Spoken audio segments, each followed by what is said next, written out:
So once കോച്ചിങ്ങിന്റെ മറ്റൊരു സെഷനിലേക്ക് വീണ്ടും സ്വാഗതം. നമ്മൾ KTU question paper solution program discuss ചെയ്തുകൊണ്ടിരിക്കുകയാണ്, metallurgy and material science. So module 4 വരെ നമ്മൾ കംപ്ലീറ്റ് ചെയ്തിട്ടുണ്ട്. ഇന്ന് നമ്മൾ മൊഡ്യൂൾ 5ന്റെ ക്വസ്റ്റ്യൻസ് ആണ് ഡിസ്കസ് ചെയ്യുന്നത്. 2022 ഡിസംബർ മാസം മൊഡ്യൂൾ 5 നിന്ന് ചോദിച്ചിരിക്കുന്ന ക്വസ്റ്റ്യൻസ് ഏതൊക്കെയാണെന്ന് ഡിസ്കസ് ചെയ്യാം. സോ മൊഡ്യൂൾ 5 സിലബസ് 2 ലൈനുള്ളൂ. മൊഡ്യൂൾ 4ഉം മൊഡ്യൂൾ 5ഉം വെരി സ്മോൾ സിലബസ് ആണ്. സോ ഇവിടുന്ന് സാധാരണ എല്ലാ കൊല്ലവും ചോദിക്കുന്ന ക്വസ്റ്റ്യൻസ് ഒന്ന് ഈ ഫാറ്റിക് എന്താണ്, അതിന്റെ പ്രോപ്പർട്ടീസ് എന്താണ്, SN കർവ് എന്താണെന്ന് ചോദിക്കാറുണ്ട്. അതുപോലെ ക്രീപ്പ് എന്താണ്, ഫാറ്റിക്കും ക്രീപ്പും തമ്മിലുള്ള വ്യത്യാസം എന്താണെന്ന് ചോദിക്കാറുണ്ട്. അതുപോലെ കോമ്പോസിറ്റ് മെറ്റീരിയൽ എന്താണ്, ഈ കോമ്പോസിറ്റ് മെറ്റീരിയൽസ് എന്ന് ചോദിക്കാറുണ്ട്. അതുപോലെ സൂപ്പർ അലോയ്സ് എന്ന് പറഞ്ഞാൽ എന്താണെന്ന് ചോദിക്കാറുണ്ട്. മെറേജിങ് സ്റ്റീൽ എന്ന് പറഞ്ഞാൽ എന്താണെന്ന് ചോദിക്കാറുണ്ട്. ഓക്കെ, ഇതൊക്കെയാണ് ഈ 2022 ഡിസംബർ മാസം ചോദിച്ചിട്ടുള്ളത്. Fatigue, creep, composite materials, super alloys and maraging steels. So ക്വസ്റ്റ്യനിലേക്ക് പോവാം. ഒന്നാമത്തെ question, what are composites? Composites എന്ന് പറഞ്ഞാൽ എന്താണ്? Give example and its applications. Composites എന്ന് പറഞ്ഞാൽ എന്താണ്, അതിന്റെ ആപ്ലിക്കേഷൻസ് എന്തൊക്കെയാണ്, അതാണ് ക്വസ്റ്റ്യൻ. രണ്ടാമത്തെ question, differentiate creep and fatigue. Fatigue എന്താണ്, ക്രീപ്പ് എന്താണ്, ഡിഫറൻഷിയേറ്റ് ചെയ്യാം. സോ നമുക്ക് നോക്കാം എന്താണ് കോമ്പോസിറ്റ്സ്. സോ കോമ്പോസിറ്റ്സ് എന്ന് പറഞ്ഞു കഴിഞ്ഞാൽ വേറെ ഒന്നുമില്ല, രണ്ട് ഡിഫറെന്റ് മെറ്റീരിയൽസ്, അതിന്റെ പ്രോപ്പർട്ടീസ് ഡിഫറെന്റ് ആണ്. അങ്ങനെ ഡിഫറെന്റ് പ്രോപ്പർട്ടി ഉള്ള രണ്ട് ഡിഫറെന്റ് മെറ്റീരിയൽസ് നമ്മൾ കമ്പൈൻ ചെയ്ത് ഒരു സിംഗിൾ മെട്രിക്സ് ആക്കി മാറ്റും, അല്ലെങ്കിൽ സിംഗിൾ മെറ്റീരിയൽ ആക്കി മാറ്റും.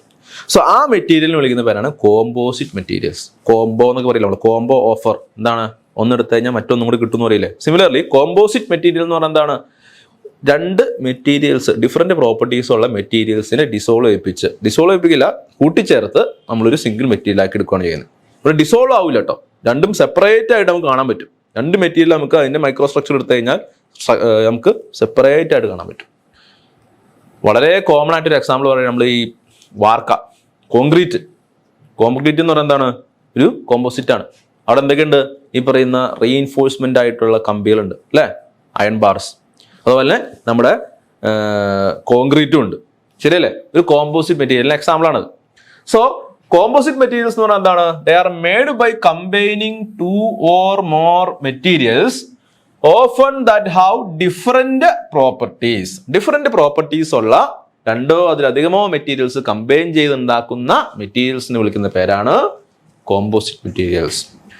ഇനി ദേ ഡു നോട്ട് ഡിസോൾവ്, എന്ത് ചെയ്യില്ല, അവ ഡിസോൾവ് ആവില്ല, അല്ലെങ്കിൽ ബ്ലെൻഡ് ആവില്ല, സെപ്പറേറ്റ് ആയിട്ട് തന്നെ ഇരിക്കും. ഓക്കെ, ഇനി ഇതിന് രണ്ട് കമ്പോണൻസ് ഉണ്ടാവും. ഒരു കോമ്പോസിറ്റ് മെറ്റീരിയൽസിന് രണ്ട് കമ്പോണൻസ് ഉണ്ടാവും. ഒന്നാമത്തെ കമ്പോണന്റ് അത് ലാർജർ എമൗണ്ടിൽ ഉണ്ടാവും, അതിനെ വിളിക്കുന്ന പേരാണ് മെട്രിക്സ്. എന്താണ്, മെട്രിക്സ്. ലാർജർ എമൗണ്ടിലുള്ള ആ കമ്പോണന്റ് വിളിക്കുന്ന പേരാണ് എന്ത്, മെട്രിക്സ്. രണ്ടാമത്തെ കമ്പോണന്റ് അതിനെ വിളിക്കുന്ന പേരാണ് റീഇൻഫോഴ്സിങ് ഫേസ്, അല്ലെങ്കിൽ റീഇൻഫോഴ്സ്മെന്റ് എന്നും പറയും. ഓക്കെ, ഒരു കോമ്പോസിറ്റ് മെറ്റീരിയൽ എടുത്തു കഴിഞ്ഞാൽ അതിന് രണ്ട് മെറ്റീരിയൽസ് ഉണ്ടാവും. ഒന്ന് ലാർജർ എമൗണ്ടിലുള്ള മെറ്റീരിയൽ, അതിനെ വിളിക്കുന്ന പേരാണ് മെട്രിക്സ്. രണ്ട് റീഇൻഫോഴ്സ്മെന്റ്, അത് ഈ മെട്രിക്സിൽ എംബഡഡ് ചെയ്ത രീതിയിലായിരിക്കും ഇരിക്കുന്നത്. ഓക്കെ, ഇനി ഈ മെട്രിക്സ് എന്ന് പറയുന്നത് എന്താണ്, it is a continuous material constituent which encloses the composite and give its bulk form. എന്താണ്, മെട്രിക്സ് ആണ് അതിനെ എൻറ്റയർ ആയിട്ട് എന്ത് ചെയ്യുന്നത്, എൻക്ലോസ് ചെയ്യുന്നത്. നമ്മുടെ ഈ പറയുന്ന റീഇൻഫോഴ്സ്മെന്റ് എന്ന് പറയുന്ന രണ്ടാമത്തെ മെറ്റീരിയലിനെ എൻക്ലോസ് ചെയ്യുന്ന, അല്ലെങ്കിൽ അതിനെ ക്യാരി ചെയ്യുന്ന മെറ്റീരിയൽ നമ്മൾ എന്ത് പറയുന്നത്, മെട്രിക്സ് എന്ന് പറയുന്നത്. ഓക്കെ, ഇത് may be metal, ceramic or polymer. Metal ആവാം, പോളിമർ ആവാം, സെറാമിക് ആവാം, എന്തും ആവാം.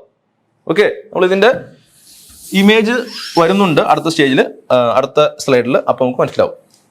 ഇനി ഒരു മെട്രിക്സിന്റെ ഫംഗ്ഷൻ എന്താണ്, it hold the fibres together. അതായത് റീഇൻഫോഴ്സ്മെന്റ് ഫൈബേഴ്സിനെ ഹോൾഡ് ചെയ്യുക, അതിനെ സപ്പോർട്ട് ചെയ്ത് വെക്കുക. അതുപോലെ protects the fibre from environment, നമ്മുടെ റീഇൻഫോഴ്സ്മെന്റ് ഫൈബേഴ്സിനെ എന്ത് ചെയ്യുക, പ്രൊട്ടക്ട് ചെയ്യുക. അതുപോലെ distribute the loads evenly between the fibres, loads എന്ത് ചെയ്യുക, ഡിസ്ട്രിബ്യൂട്ട് ചെയ്യുക. അതുപോലെ improves the impact and fracture resistance, fracture resistance എന്ത് ചെയ്യുക, ഇംപ്രൂവ് ചെയ്യുക. ഓക്കെ, ഇതാണ് പറയുന്ന മെട്രിക്സിന്റെ ഫംഗ്ഷൻ. നമ്മൾ കോൺക്രീറ്റ് എടുക്കുകയാണെങ്കിൽ കോൺക്രീറ്റ് ആണ് എന്ത്, മെട്രിക്സ് എന്ന് പറയുന്നത്. റീഇൻഫോഴ്സ്മെന്റ് എന്ന് പറയുന്നത് നമ്മൾ ഉപയോഗിക്കുന്ന അയൺ ബാറുകളാണ്. സോ ഈ അയൺ ബാറിനെ ക്യാരി ചെയ്യുക, അതിനെ പ്രൊട്ടക്ട് ചെയ്യുക, അതുപോലെ തന്നെ അതിന്റെ എന്ത് ചെയ്യുക, ഈ പറയുന്ന ഫ്രാക്ചർ റെസിസ്റ്റൻസും ഇമ്പാക്ട് റെസിസ്റ്റൻസും കൂട്ടുക. ഇതൊക്കെയാണ് നമ്മുടെ മെട്രിക്സിന്റെ ഫംഗ്ഷൻ എന്ന് പറയുന്നത്. ഓക്കെ, ഇനി dispersion phase or fibre phase എന്ന് പറഞ്ഞാൽ എന്താണ്? It is the structure constituent which determines the internal structure of the composite. കോമ്പോസിറ്റിന്റെ ഇന്റേണൽ സ്ട്രക്ചർ ഡിറ്റർമൈൻ ചെയ്യുന്നത് ഈ പറയുന്ന ഡിസ്പെർഷൻ ഫേസ് ആണ്. Okay, it is also called reinforcement. ഞാൻ ഓൾറെഡി പറഞ്ഞിരുന്നു, അതിന് വിളിക്കുന്ന മറ്റൊരു പേരാണ് എന്ത്? Reinforcement. Example fibres, particles, flakes, whiskers. ഈ പറയുന്നത് ഈ റീഇൻഫോഴ്സ്മെന്റ് ഷേപ്പാണ്. ഈ റീഇൻഫോഴ്സ്മെന്റ് എന്ന് പറയുന്നത് ഒന്നല്ലെങ്കിൽ ഫൈബർ രൂപത്തിലാവാം, നാരുകൾ പോലെ ആവാം, അല്ലെങ്കിൽ പാർട്ടിക്കിൾസ് രൂപത്തിലാവാം, ചെറിയ ചെറിയ പാർട്ടിക്കിൾസ് രൂപത്തിലാവാം, അല്ലെങ്കിൽ ഫ്ലേക്സ് എന്ന് പറഞ്ഞാൽ ചെറിയ ചെറിയ ചീളുകൾ പോലെ ആവാം, ചീളുകൾ, അല്ലെങ്കിൽ വിസ്കേഴ്സ് രൂപത്തിലാവാം. വിസ്കർ എന്ന് പറഞ്ഞാൽ എന്താണ്? ലെങ്ത് പറഞ്ഞ ഫൈബേഴ്സിനെ വിസ്കേഴ്സ് എന്ന് പറയുന്നു. സോ ഇവിടെ ഇമേജ് കൊടുത്തിട്ടുണ്ട്, ഇതാണ് പാർട്ടിക്കിൾസ്. ഓക്കെ, ഈ പറയുന്ന റീഇൻഫോഴ്സ്മെന്റ് പാർട്ടിക്കിൾസ് രൂപത്തിലാണെങ്കിൽ നമുക്ക് ഈ രീതിയിലാക്കാം. അല്ലെങ്കിൽ ഇതാ വിസ്കേഴ്സ് എന്ന് പറയുന്നത് ലെങ്ത് കുറഞ്ഞ ഫൈബേഴ്സ്, വിസ്കർ രൂപത്തിൽ. ഇതെന്താ? ഇത് ഫൈബർ. ഇത് ലെയർ ബൈ ലെയർ. ഇങ്ങനെ പല രീതിയിൽ നമുക്ക് ഈ കോമ്പോസിറ്റ് അറേഞ്ച് ചെയ്യാൻ പറ്റും. ഓക്കെ, സോ കോമ്പോസിറ്റ് എന്ന് പറഞ്ഞു കഴിഞ്ഞാൽ അതിൽ 2 തരം മെറ്റീരിയൽസ് ആണുള്ളത്, അല്ലെങ്കിൽ 2 ഫേസ് ആണുള്ളത്. ഒന്ന് ഒരു മെട്രിക്സും, 2 ഡിസ്പെർഷൻ ഫേസും. ഡിസ്പെർഷൻ ഫേസിന് വിളിക്കുന്ന മറ്റൊരു പേരാണ് എന്ത്? റീഇൻഫോഴ്സ്മെന്റ്. ഓക്കെ, സോ ഇത്രയാണ് 3 മാർക്കിന്റെ ക്വസ്റ്റ്യൻ ആണ്. ഇത്രയും പറഞ്ഞാൽ മതി.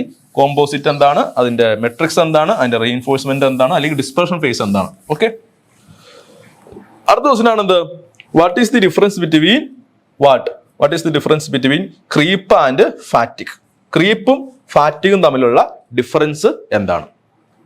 സോ എന്താണ് ക്രീപ്പ് എന്ന് പറയാതെ, അതിനു മുമ്പ് എന്താണ് സ്ട്രെങ്ത് ഓഫ് എ മെറ്റീരിയൽ? ഒരു മെറ്റീരിയലിന്റെ സ്ട്രെങ്ത് എന്ന് പറഞ്ഞാൽ എന്താ? ഒരു മെറ്റീരിയലിന്റെ സ്ട്രെങ്ത് എന്ന് പറഞ്ഞാൽ വേറെ ഒന്നുമല്ല, എത്ര എമൗണ്ട് സ്ട്രെസ് കൊടുക്കുമ്പോഴാണ് ആ മെറ്റീരിയൽ ഫെയിൽ ആവുന്നത്. ഒരു മെറ്റീരിയൽ നമ്മൾ പർട്ടിക്കുലർ എമൗണ്ട് ഓഫ് സ്ട്രെസ് കൊടുത്തു കഴിഞ്ഞാൽ എന്താവും? ആ മെറ്റീരിയൽ ഫെയിൽ ആവും. ശരിയല്ലേ? സോ ഏത് എമൗണ്ട് സ്ട്രെസ് കൊടുക്കുമ്പോഴാണ് ആ മെറ്റീരിയൽ ഫെയിൽ ആകുന്നത് എന്നുള്ളതാണ് ആ മെറ്റീരിയലിന്റെ സ്ട്രെങ്ത് എന്ന് പറയുന്നത്. ഓക്കെ, ഓരോ മെറ്റീരിയലിനും ഓരോ വാല്യൂ ആണ്. അതായത് അയൺ എടുത്തു കഴിഞ്ഞാൽ അതിന്റെ സ്ട്രെങ്ത് എന്ന് പറയുന്നത് സപ്പോസ് ഒരു 1500 ന്യൂട്ടൺ പെർ മീറ്റർ സ്ക്വയർ ആണെങ്കിൽ, നമ്മുടെ വുഡിനാണെങ്കിൽ അത്ര ഉണ്ടാവില്ല, അല്പം കൂടി കുറവായിരിക്കും. സോ ഓരോ മെറ്റീരിയലിനും പർട്ടിക്കുലർ സ്ട്രെങ്ത് ഉണ്ട്. ഇനി ക്രീപ്പ് എന്താന്ന് പറയാം. സപ്പോസ് നമ്മുടെ കയ്യിൽ എന്തെങ്കിലും ഒരു മെറ്റീരിയൽ എന്ന് വിചാരിക്കാം. ആ മെറ്റീരിയലിൽ നമ്മൾ കണ്ടിന്യൂസ് ആയിട്ട് ഒരു ലോഡ് അപ്ലൈ ആണ്. കണ്ടിന്യൂസ് ആയിട്ട്, അതായത് 24/7 ഫുൾ ടൈം ഒരു ലോഡ് ഇങ്ങനെ അപ്ലൈ ചെയ്തേക്കുവാണ്. ആ അപ്ലൈ ചെയ്യുന്ന ലോഡ് അതിന്റെ സ്ട്രെങ്ത്തിന്റെ അത്രയും ഇല്ല. അതായത് ഏത് ലോഡ് അപ്ലൈ ചെയ്താലാണ് അത് ഫെയിൽ ആവുന്നത്, അത്രയും ലോഡ് അപ്ലൈ ചെയ്യില്ല, അതിലും താഴെയുള്ള ലോഡ് അപ്ലൈ എന്ന് വിചാരിക്കാം. പക്ഷെ ആ ലോഡ് അപ്ലൈ ചെയ്യുന്നത് കണ്ടിന്യൂസ് ആയിട്ട് തുടർച്ചയായിട്ട് ലോങ് ടൈമിലേക്ക് അപ്ലൈ എന്ന് വിചാരിക്കാം. സോ ഇങ്ങനെ അപ്ലൈ ചെയ്യുമ്പോൾ എന്ത് സംഭവിക്കുന്നു വെച്ച് കഴിഞ്ഞാൽ ആ മെറ്റീരിയൽ സ്ലോ ആയിട്ട് എന്ത് ചെയ്യുന്നു? ഡീഫോം ചെയ്യാൻ തുടങ്ങും. എന്ത് ചെയ്യുന്നു? സ്ലോ ആയിട്ട് ഡീഫോം ചെയ്യാൻ തുടങ്ങും. സ്ലോ ആയിട്ട്. സോ ഇങ്ങനെ കണ്ടിന്യൂസ് ലോഡ് കൊടുക്കുമ്പോൾ സ്ലോ ആയിട്ട് ഒരു മെറ്റീരിയൽ ഡീഫോം ചെയ്യുന്നതിനെ വിളിക്കുന്ന പേരാണ് എന്ത്? ക്രീപ്പ്. ഓക്കെ, കണ്ടിന്യൂസ് ലോഡ് കൊടുക്കുമ്പോൾ മെറ്റീരിയലിന് സ്ലോ ഡിഫോർമേഷൻ ഉണ്ടാവുന്ന ആ എഫക്റ്റ് അല്ലെങ്കിൽ ആ ഫിനോമിനെ വിളിക്കുന്ന പേരാണ് എന്ത്? ക്രീപ്പ് എന്ന് പറയുന്നത്. സാധാരണ അല്പം എലവേറ്റഡ് ആയിട്ടുള്ള ടെമ്പറേച്ചർ, റൂം ടെമ്പറേച്ചറിൽ കുറവാണ്, അല്പം കൂടി ഹയർ ടെമ്പറേച്ചർ കൊടുക്കുമ്പോഴാണ് എന്ത് ചെയ്യുന്നത്? ഈ ക്രീപ്പ് സംഭവിക്കുന്നത്. അതായത് ഫോർ എക്സാമ്പിൾ മെറ്റൽസ് എടുക്കുവാണെങ്കിൽ അതിന്റെ മെൽറ്റിംഗ് പോയിന്റ് എത്രയാണോ അതിന്റെ 0.4 ടൈംസ്, മെറ്റൽസിന്റെ മെൽറ്റിംഗ് പോയിന്റ് 0.4 ടൈംസിൽ ആണ് ഈ പറയുന്ന ക്രീപ്പ് സംഭവിക്കുന്നത്. Okay, for amorphous polymers like plastics, rubber, lead, ഇതെന്ത് ചെയ്യുന്നു? Creep exhibit creep at lower temperature അല്ലെങ്കിൽ റൂം ടെമ്പറേച്ചർ. അമോർഫസ് മെറ്റീരിയൽസ് ഒക്കെ ആണെങ്കിൽ റൂം ടെമ്പറേച്ചറിൽ എന്ത് ചെയ്യുന്നു? ക്രീപ്പ് എക്സിബിറ്റ് ചെയ്യുന്നു. സോ ബേസിക്കലി ഇത്രേ ഉള്ളൂ. ക്രീപ്പ് എന്ന് പറയുന്നത് എന്താണ്? ലോങ് ടേമില് നമ്മൾ ഒരു ലോഡ് അപ്ലൈ ആണ്, ആ ലോഡ് അതിന്റെ സ്ട്രെങ്ത്തിനേക്കാൾ കുറവാണ്, പക്ഷെ എന്ത് സംഭവിക്കുന്നു? ആ മെറ്റീരിയൽ എന്ത് ചെയ്യുന്നു? ഡീഫോർമേഷൻ സംഭവിക്കുന്നു. സോ ഇങ്ങനെയുള്ള ഡീഫോർമേഷനെ slow deformation under constant load under elevated temperatures is known as creep. Okay ആണല്ലോ? കുഴപ്പമില്ലല്ലോ. ഇനി അടുത്തത് എന്താണ് ഈ പറയുന്ന ഫാറ്റിക്? ഒന്നാമത് പറഞ്ഞ എന്താണെന്ന്? ക്രീപ്പ്. രണ്ടാമത് എന്താണ്? ഫാറ്റിക് എന്താണ്? അപ്പൊ ക്രീപ്പ് എന്ന് പറഞ്ഞാൽ ഞാൻ പറഞ്ഞു എന്താണ്? കോൺസ്റ്റന്റ് ലോഡ് നമ്മൾ അപ്ലൈ ചെയ്യുന്നത് അല്ലെ? കോൺസ്റ്റന്റ് ലോഡ് ലോങ് ടൈമിലേക്ക് നമ്മൾ അപ്ലൈ ചെയ്യുന്നത്, ശരിയല്ലേ? സോ ഫാറ്റിക് എന്ന് പറഞ്ഞു കഴിഞ്ഞാൽ കോൺസ്റ്റന്റ് ലോഡ് അല്ല, എന്താണ്? സൈക്ലിക് ലോഡ് അല്ലെങ്കിൽ റിപ്പീറ്റേറ്റീവ് ലോഡ് അല്ലെങ്കിൽ ഫ്ലക്ച്വേറ്റിംഗ് ലോഡ്. ഓക്കെ, ലോഡ് അല്ലെങ്കിൽ സ്ട്രെസ് കേട്ടോ. സൈക്ലിക് ലോഡ് അപ്ലൈ ആണ്. എന്താണ് ഈ സൈക്ലിക് ലോഡ് അല്ലെങ്കിൽ ഫ്ലക്ച്വേറ്റിംഗ് ലോഡ്? അതായത് കോൺസ്റ്റന്റ് ലോഡല്ല, ലോഡ് ഇനീഷ്യലി 0 ആവും, പിന്നെ അത് മാക്സിമത്തിലേക്ക് എത്തും, പിന്നെ എന്ത് ചെയ്യും 0 ആവും, പിന്നെ എന്ത് ചെയ്യും നെഗറ്റീവ് ഡയറക്ഷനിൽ മാക്സിമം എത്തും. സോ ഈ രീതിയിൽ ലോഡ് ഇങ്ങനെ ഫ്ലക്ച്വേറ്റ് ചെയ്തുകൊണ്ടിരിക്കുക. 0 മാക്സിമം 0 നെഗറ്റീവ്, 0 മാക്സിമം 0 നെഗറ്റീവ്. ഈ രീതിയിൽ ലോഡ് ഇങ്ങനെ ഫ്ലക്ച്വേറ്റ് ചെയ്തുകൊണ്ടിരിക്കുകയാണ്. ഇങ്ങനെ ഫ്ലക്ച്വേറ്റിംഗ് ലോഡ് അപ്ലൈ ചെയ്ത് കഴിഞ്ഞാൽ even though the amplitude of the fluctuating load is less than the strength. അതായത് ഇതിന്റെ ആംപ്ലിറ്റ്യൂഡ് എന്ന് പറഞ്ഞാൽ എന്താ, ഇതാണ് 0, ഇത് മാക്സിമം. സോ മാക്സിമം സ്ട്രെസ്സും 0യും തമ്മിലുള്ള ഡിഫറൻസ്, അതാണ് സ്ട്രെസ് ആംപ്ലിറ്റ്യൂഡ് എന്ന് പറയുന്നത്. Sigma amplitude, stress amplitude. Stress amplitude ഈ മെറ്റീരിയലിന്റെ സ്ട്രെങ്ത്തിനേക്കാൾ കുറവാണെങ്കിലും, അതായത് ഏത് സ്ട്രെസ് കൊടുക്കുമ്പോഴാണ് മെറ്റീരിയൽ ഫെയിൽ ആവുന്നത് അതിനേക്കാൾ കുറഞ്ഞ സ്ട്രെസ് ആംപ്ലിറ്റ്യൂഡ് ആണ് ഉള്ളുവെങ്കിലും, പക്ഷെ കുറെ സൈക്കിൾസ് ഓഫ് ഈ പറയുന്ന സ്ട്രെസ് കഴിഞ്ഞാൽ, കുറെ സൈക്കിൾസ് കഴിഞ്ഞു കഴിഞ്ഞാൽ ഈ മെറ്റീരിയൽ എന്താവും, ഫെയിൽ ആവും. സോ ഇങ്ങനെ ഫ്ലക്ച്വേറ്റിംഗ് സ്ട്രെസ്സിൽ അല്ലെങ്കിൽ സൈക്ലിക് സ്ട്രെസ്സസിൽ അല്ലെങ്കിൽ റിപ്പിറ്റേറ്റീവ് ആയിട്ടുള്ള സ്ട്രെസ്സസിൽ after a number of cycles materials fail ആകുന്ന ആ ഫിനോമിനയെ വിളിക്കുന്ന പേരാണ് ഫാറ്റിക് ഫെയിലിയർ. ഫാറ്റിക് ഫെയിലിയർ. ഈ ഫാറ്റിക് ഫെയിലിയർ എന്ന് പറഞ്ഞു കഴിഞ്ഞാൽ ബ്രിട്ടിൽ ഫെയിലിയർ പോലെയാണ്. എന്താ ഈ ബ്രിട്ടിൽ ഫെയിലിയർ? സഡൻ ആയിരിക്കും, നമുക്ക് പ്രത്യേകിച്ച് ഒരു ഇൻഡിക്കേഷൻ ഒന്നും ഉണ്ടാവില്ല. സഡൻ ആയിട്ട് അങ്ങോട്ട് പെട്ടെന്ന് അങ്ങോട്ട് ഫെയിൽ ആയി പോകും. ഓക്കെ, സോ ഇങ്ങനെയുള്ള ഫെയിലിയറിനെ വിളിക്കുന്ന പേരാണ് എന്ത്, ഫാറ്റിക് ഫെയിലിയർ. നമുക്ക് പ്രത്യക്ഷത്തിൽ പെട്ടെന്നൊന്നും കാണാൻ പറ്റത്തില്ല, പക്ഷെ after a number of cycles material എന്ത് ചെയ്യും, ഒറ്റ ഫെയിൽ ആവലായിരിക്കും. സോ എന്താണ് ഫാറ്റിക്? സിമ്പിൾ ആയിട്ട് പറഞ്ഞു കഴിഞ്ഞാൽ സൈക്ലിക് ലോഡ് അപ്ലൈ ചെയ്യുമ്പോൾ after a number of cycles material fail ആകുന്ന ആ ഫിനോമിനയെ വിളിക്കുന്നവരാണ് എന്ത്, ഈ പറയുന്ന ഫാറ്റിക്. നമ്മൾ അപ്ലൈ ചെയ്യുന്ന ആ സൈക്ലിക് ലോഡിന്റെ amplitude less than strength of the material ആയിരിക്കും. അതായത് ആ മെറ്റീരിയൽ ഏത് സ്ട്രെസ്സിലാണോ ഫെയിൽ ആവുന്നത് അത്രയും സ്ട്രെസ് ആംപ്ലിറ്റ്യൂഡ് അപ്ലൈ ചെയ്യേണ്ട ആവശ്യം വരില്ല. സൈക്ലിക് ലോഡ് ആയതുകൊണ്ട് തന്നെ ആഫ്റ്റർ നമ്പർ ഓഫ് സൈക്കിൾസ് എന്ത് ചെയ്യുന്നു, മെറ്റീരിയൽ ഫെയിൽ ആയി പോകുന്നു. സോ ഇതാണ് നമ്മൾ എന്ത് പറയുന്നത്, ഫാറ്റിക് എന്ന് പറയുന്നത്. More than 80% failure in metallic materials are due to fatigue. 80% failure metallic materials നടക്കുന്ന 80% to 90% ഫെയിലിയർ എന്താണ്, ഡ്യൂ ടു ഫാറ്റിക്. ഫാറ്റിക് മൂലമാണ് ഉണ്ടാവുന്നത്. ഓക്കെ, കുഴപ്പമില്ലല്ലോ.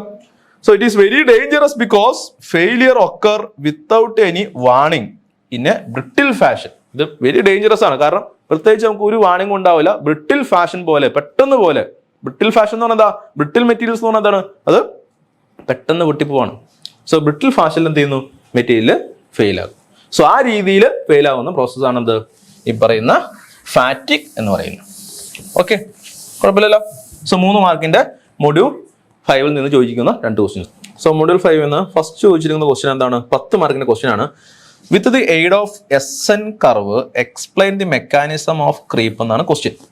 സോ SN കർവ് ഉപയോഗിച്ചിട്ട് മെക്കാനിസം ഓഫ് ക്രീപ്പ് എക്സ്പ്ലെയിൻ ചെയ്യുക എന്നാണ് ക്വസ്റ്റ്യൻ. പക്ഷെ ആ ക്വസ്റ്റ്യനിൽ ചെറിയ മിസ്റ്റേക്ക് ഉണ്ട്. എന്താണെന്ന് വെച്ച് കഴിഞ്ഞാൽ SN കർവ് ഉപയോഗിച്ചിട്ട് നമുക്ക് ക്രീപ്പ് എക്സ്പ്ലെയിൻ ചെയ്യാൻ പറ്റത്തില്ല. SN കർവ് ഉപയോഗിച്ച് കഴിഞ്ഞാൽ നമുക്ക് ഫാറ്റിക് ആണ് എക്സ്പ്ലെയിൻ ചെയ്യാൻ പറ്റുള്ളൂ. സോ ക്വസ്റ്റ്യനിൽ ചെറിയ മിസ്റ്റേക്ക് ആണത്. പക്ഷെ എന്നാലും 5 മാർക്ക് SN കർവ് എന്താന്ന് പറയുന്നതിനും അതുപോലെ തന്നെ 5 മാർക്ക് മെക്കാനിസം ഓഫ് ക്രീപ്പ് എന്താന്ന് പറയുന്നതിനാണ് ഇവിടെ മാർക്ക് ഇടുക. സോ എന്താണ് SN കർവ് എന്ന് നോക്കാം, അതുപോലെ തന്നെ എന്താണ് മെക്കാനിസം ഓഫ് ക്രീപ്പ് എന്ന് നമുക്ക് നോക്കാം. സോ ഇതാണ് SN curve. So SN curve, S എന്ന് പറഞ്ഞാൽ എന്താണ്, സ്ട്രെസ് ആംപ്ലിറ്റ്യൂഡ് ആണ്. N എന്ന് പറഞ്ഞു കഴിഞ്ഞാൽ മറ്റൊന്നുമല്ല, നമ്പർ ഓഫ് സൈക്കിൾസ് ആണ്, number of cycles. So stress amplitude versus number of cycles കർവാണ് SN കർവ് എന്ന് പറയുന്നത്. ഇവിടെ 2 കർവ് കാണിച്ചിട്ടുണ്ട്. ഒന്നാമത്തെ കർവ് എന്ന് പറയുന്നത് ഇത് എന്താണ്, ഫോർ അലോയ് സ്റ്റീൽസ്. അലോയ് സ്റ്റീൽസിന്റെ SN കർവാണ് കാണിച്ചിരിക്കുന്നത്. ദെൻ ഇതെന്താണ്, നമ്മുടെ അലൂമിനിയം അലോയിയുടെ SN കർവാണ് കാണിച്ചിരിക്കുന്നത്. എങ്ങനെയാണ് SN കർവ് പ്ലോട്ട് ചെയ്യാന്ന് നോക്കാം. ഓക്കെ, അലോയ് സ്റ്റീലിന്റെ SN കർവ് എങ്ങനെ പ്ലോട്ട് ചെയ്യാൻ പറ്റും നോക്കാം. അതിനുവേണ്ടി നമ്മൾ എന്ത് ചെയ്യുന്നു വെച്ച് കഴിഞ്ഞാൽ ഫസ്റ്റ് ഒരു മെറ്റീരിയൽ എടുക്കും. അതായത് അലോയ് സ്റ്റീലിന്റെ ഒരു മെറ്റീരിയൽ എടുക്കുന്നു. അതിലേക്ക് നമ്മൾ ഒരു ഫ്ലക്ച്വേറ്റിംഗ് ആയിട്ടുള്ള സ്ട്രെസ് അപ്ലൈ ആണ്.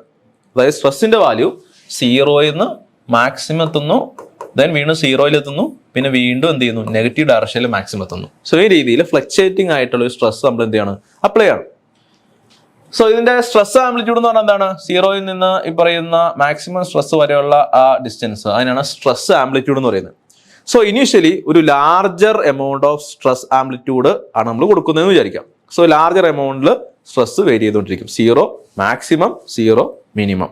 ഓക്കെ, അതായത് നെഗറ്റീവ് ഡയറക്ഷനിൽ മാക്സിമം, ആ രീതിയിൽ സ്ട്രെസ് അപ്ലൈ ചെയ്യണം. സോ നമ്മൾ ആ മെറ്റീരിയൽ ഇങ്ങനെ ഈ രീതിയിൽ വേരിയിങ് ആയിട്ടുള്ള സ്ട്രെസ് അപ്ലൈ ചെയ്യുന്നു.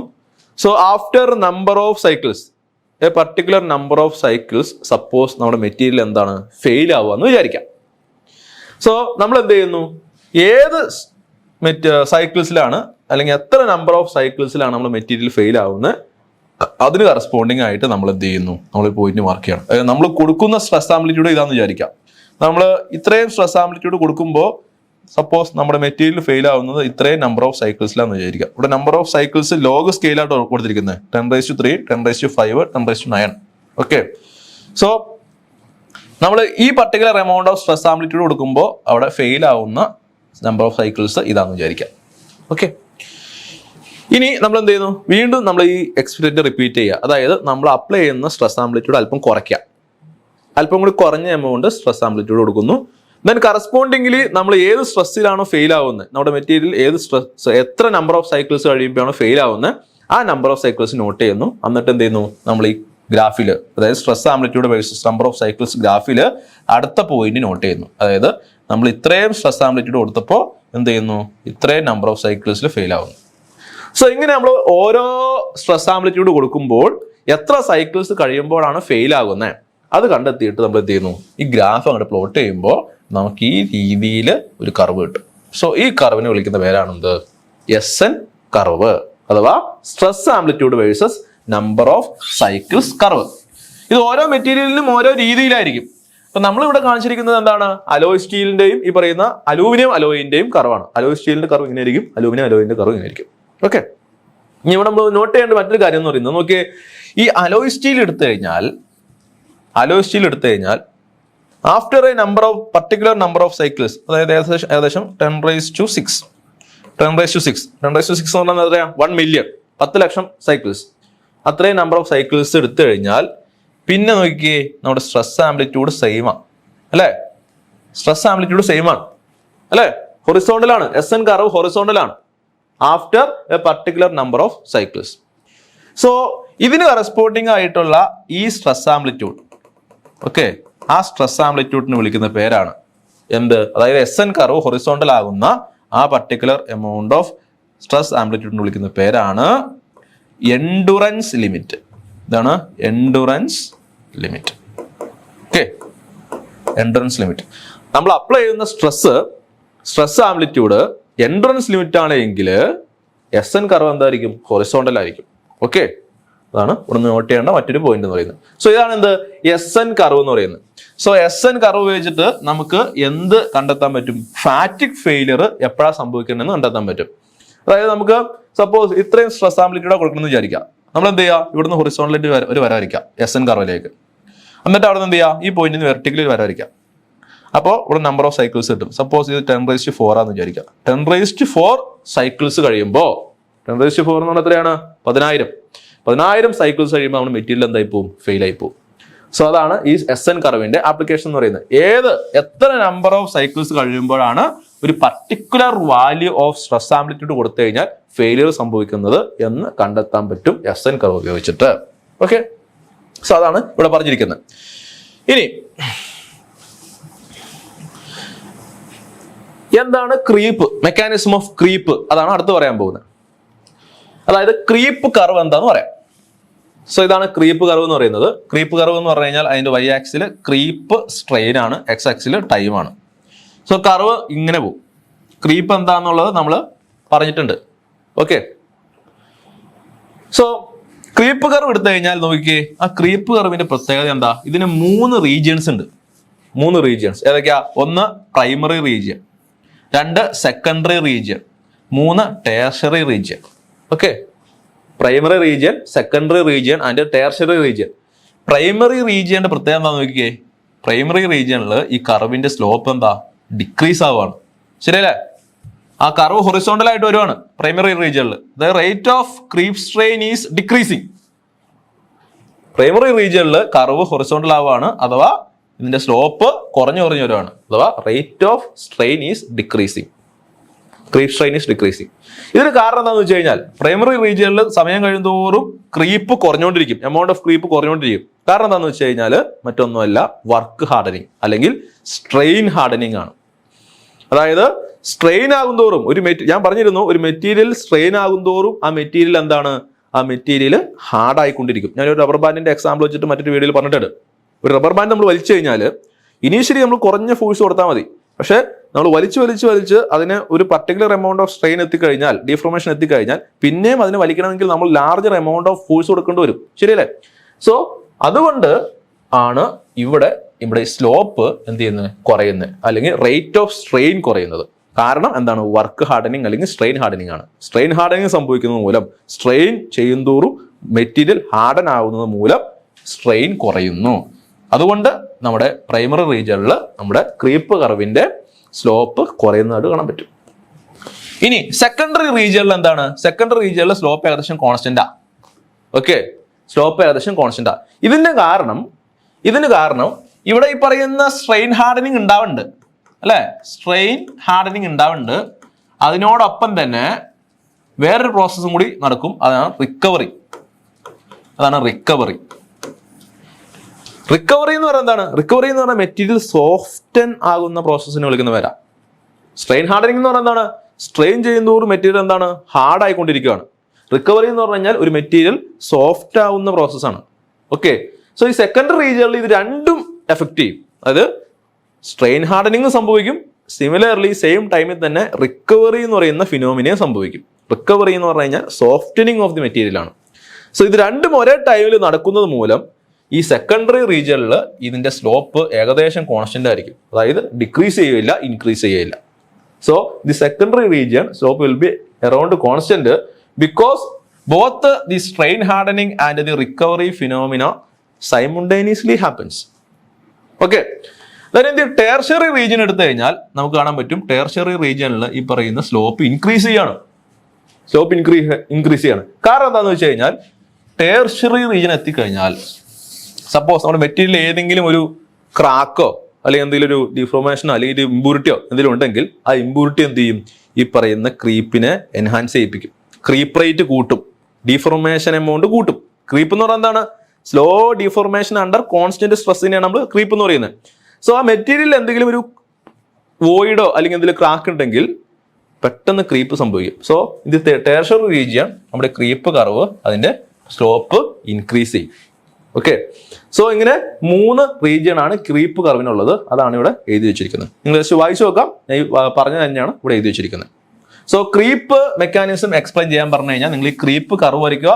പ്രൈമറി റീജിയനിൽ സ്ലോപ്പ് ഡിക്രീസ് ചെയ്യും, കാരണം സ്ട്രെയിൻ ഹാർഡനിങ് എന്ന് പറയുക. സെക്കൻഡറി റീജിയനിലെ സ്ലോപ്പ് കോൺസ്റ്റന്റ് ആണ്, കാരണം സ്ട്രെയിൻ ഹാർഡനിങ്ങിന്റെ ഒപ്പം തന്നെ റിക്കവറി നടക്കണമെന്ന് പറയുക.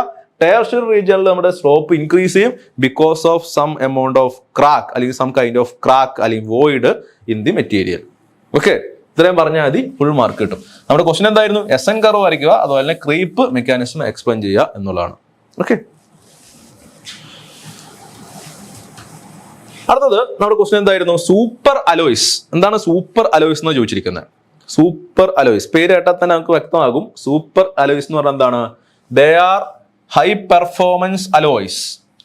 Okay, or the alloys which exhibit excellent mechanical strength and creep resistance at high temperatures. Excellent mechanical strength at high temperature. അതുപോലെ തന്നെ good surface stability and corrosion and oxidation resistance. അതായത് very excellent ആയിട്ടുള്ള properties കാണിക്കുന്ന ചില materials ആണ്. സാധാ materials എടുത്തു കഴിഞ്ഞാൽ നമ്മുടെ നോർമൽ മെറ്റീരിയൽസ് ഒക്കെ എടുത്തു കഴിഞ്ഞാൽ ഈ പറയുന്ന എലവേറ്റഡ് ടെമ്പറേച്ചേഴ്സിൽ അതിന് മെക്കാനിക്കൽ സ്ട്രെങ്ത് ഒക്കെ കുറവായിരിക്കും. അല്പം ഹീറ്റ് ചെയ്ത് കഴിഞ്ഞാൽ അത് അല്പം സോഫ്റ്റ് ആയി പോകും, നമ്മൾ സാധാ അലൂമിനിയം അയണൊക്കെ എടുത്തു കഴിഞ്ഞാൽ.